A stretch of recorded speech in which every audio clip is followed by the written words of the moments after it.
I'm loving it.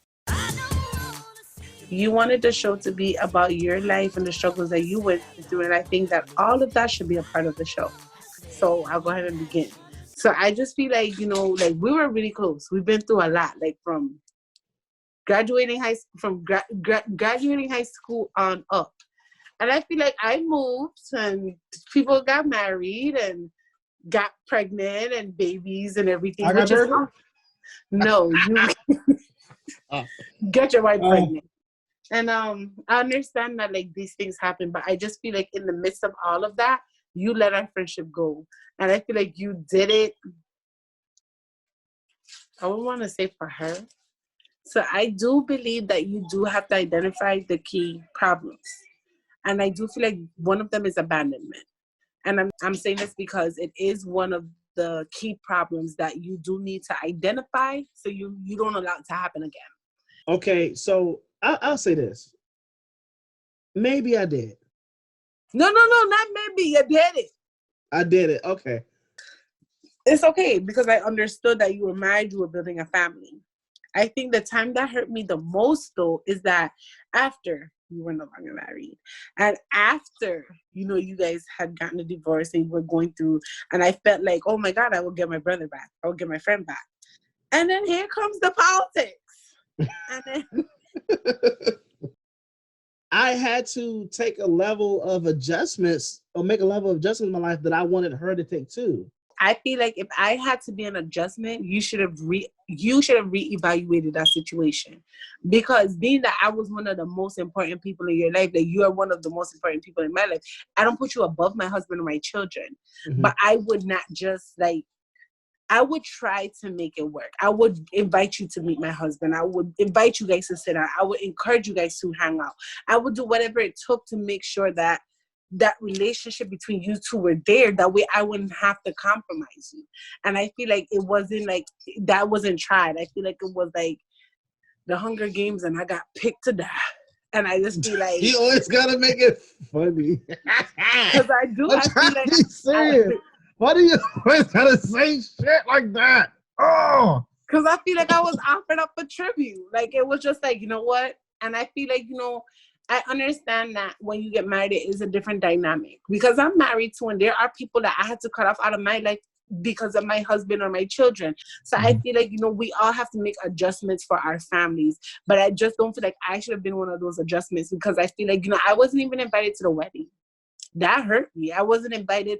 I still have not met Laree. that's right. That's an issue for me. I feel like there just wasn't an effort, and I feel like I was prejudged, and I wasn't given a chance. I wasn't given a chance to be in my niece or nephew's life. I wasn't given a chance to come to the wedding nor the baby shower or anything. I just wasn't given a chance. I feel like it was taken from me. When you do get caught up in your life, when you do get caught up in stuff, especially when you're going through something, you withdraw. And it hurts the people around you. Then, pregnant. Okay, fine. Married. Then, okay, fine. But damn, now I can't even find Larry. Okay, wait, what's going on? I understand that in life we all make changes, and I understand that sometimes you have to adjust. I'm married, I have kids, but I just don't understand why the adjustment or why the change would have had to be me, because I pose no threat. There was no explanation. If there was an explanation, it would have been different, because I would have been given a chance to defend myself, to be able to say, you know what, well, let's try this, let's try that. And if all else failed for your happiness, I would have said, you know what, okay, fine.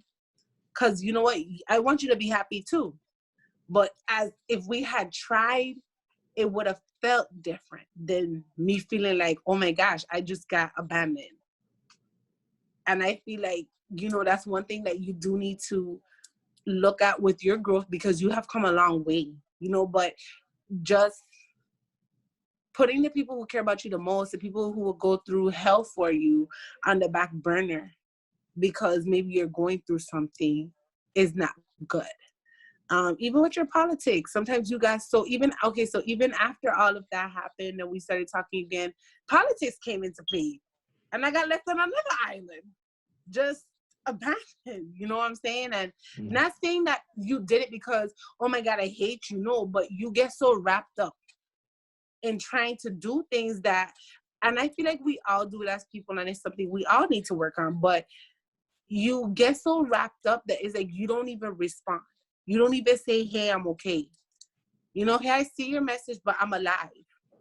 Yeah. Somebody got to threaten to put out a bolo on you and say that you went missing for you to respond. You know, and that's kind of hard with people who care, because then it's like, you do feel abandoned. You do feel left. It takes a lot to hear your best friend tell you that you abandoned them. Like a child you left at the fire station. Hearing you say that you felt that I abandoned you, that hurts me a lot, because the decision was not easy.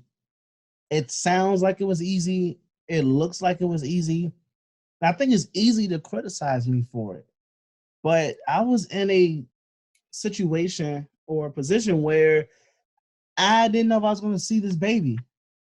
I had to make adjustments because I was asking her to make adjustments. And I was so afraid. I was still learning a lot about who she was. Making the decision to not talk to you felt like the right thing to do to make sure I got to see that little girl. If you had tried to at least talk to me and let me know, like, listen, this is what's going on, it would have been different. But I feel like it's abandonment because nothing was said. I didn't see it coming. It just happened. You have to also think about how it's not what you do, it's how you do it, if that makes sense. So it's not the fact that I had to make adjustments? No, it's how you made the adjustments and changes. Because you know what? I can't be mad at you that you got married and you had kids. What the heck? I can't be mad at you that you decided to live your life. But what I can be mad about is how you decided to do these things. Because at the end of the day, you could have called me. You could have said, you know what, Kendra, I have to make these adjustments. I have to make these changes for Brittany. And we could have even talked, and I could have said, well, if I come and visit, will that help? And if you had said no, fine. But I wasn't even given the chance. So I feel like that's where the hurt comes in, because I can't take from you that you were married and you had a kid and you wanted to ensure that you were able to see Larry. But you know what hurts? I haven't met Larry. So that was taken away from me also. I was robbed of something that I'm never going to get back, because I'm never going to get to see Larry as a baby. I feel like even when it wasn't that, you know, even after that situation was done and you went into your politics, you also allowed that to take over. And that became... I never intended to go into politics. You didn't intend to, but you did. And I'm not going to, don't take this the wrong way, but then the politics became the new Britney. Because you did the same thing again. And that's not me saying like the new Britney is a bad thing. No. But your behavior was the same thing. It was the same. I'm overwhelmed. And you withdrew again. So then it becomes something where you have to look and wonder if this is going to happen again. Do you feel like I'm going to abandon you again? You know, I don't know, buddy. No, joking. Cut that out. I don't want to say that I feel like, because I don't like to think negative, because that was never who you were. So I don't want to, but there's that fear, if that makes sense. Like if I text you, you don't respond, the fear is like PTSD. I'm sorry to laugh. It's not funny, but it is. It's like PTSD. It's like, you're like, oh my God, like what happened this time? Or is he ever going to respond? And now you're doing, I know what, I got to give you credit on the show, people. There was growth, because you will respond now. You'll say, hey, like, if I'm like, hey, is everything okay? What's going on?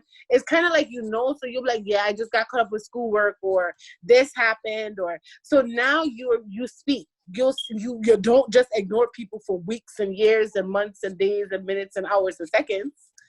Yeah, that's what you did. You respond now. and you'll say, you know, this is what's going on. So is the fear there? Yes. I think like now the fear is little bit by little bit, it'll go away as long as you don't abandon me again. But I feel like you are working towards showing differently. So I'm not going to sit here and say like, the fear is still there, but I'm not going to sit here and say I expect you to do it now. Throughout this period of growth in your life, I want you to understand that there are those of us, you know, I remember growing up when they said that some people are in your life for a season, sometimes for a lifetime, sometimes for a moment, and sometimes for a period. And I want you to stop treating the people who are here for a lifetime like they're here for a season. Because we are here to be with you, like, through it all. You know, I'll punch somebody in the eye for you. So, you know, you have to remember those of us who are willing to go the extra mile to make sure that you are happy and to make sure that you are taken care of and to make sure that if you decide to get married again, you know, we're there to Don't wish that on me. To make sure that we're there to not evaluate this person, but do also make sure this person has your best interest in mind. Not their best interest, but your best interest. And that's not me speaking ill of Brittany saying that your best interest was not in mind. No. But what I'm saying is allow us to be there for you the same way you like to be there for us, because this is not a one-way street. You know, I do, you know, want you to meet my children. I do want all 85 of them. I do want you to meet my husband. You know, I do want you to be somebody that they can say, you know, oh, let's go see Uncle Larry. Or, you know, let's call Uncle Larry. I don't want it to be Larry. Who's that? You know, I don't remember him. I don't want that. I do think that you have identified the areas that you need to fix, but I feel like identifying them is one thing and fixing them is another.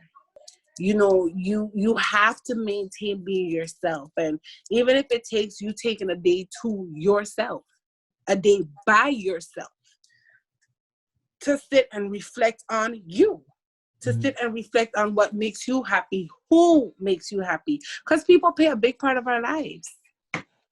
I definitely want to fall in love. But I don't want to repeat the same mistakes. I don't want to lose the people that I care about. So that means you need to take this time, your time of growth, and don't focus on falling in love. I love to find you, but I feel like taking this time of growth to focus on you and getting back to you. So when somebody does come, they can't alter you. They can't make you make a choice that's going to alter your happiness. Because, you know, in all honesty, we all make alterations for a relationship. But your alteration should still leave you in a happy place. They should still leave you feeling good. They should still leave you feeling like, you know what, this person didn't take from me, they gave to me. That's how I feel like alteration works. A person should not tell you, don't drink alcohol, smoke crack. They got to go. That's not a healthy alteration. The fact that you think that I abandoned you hurts me. And I'm sorry that you feel that way. I'm not saying that you're a bad person or hate you. I've already forgiven you for it. It made me question a lot, you know, because why me? Like, for I don't want to say for a nobody, because that's not right, but for somebody who...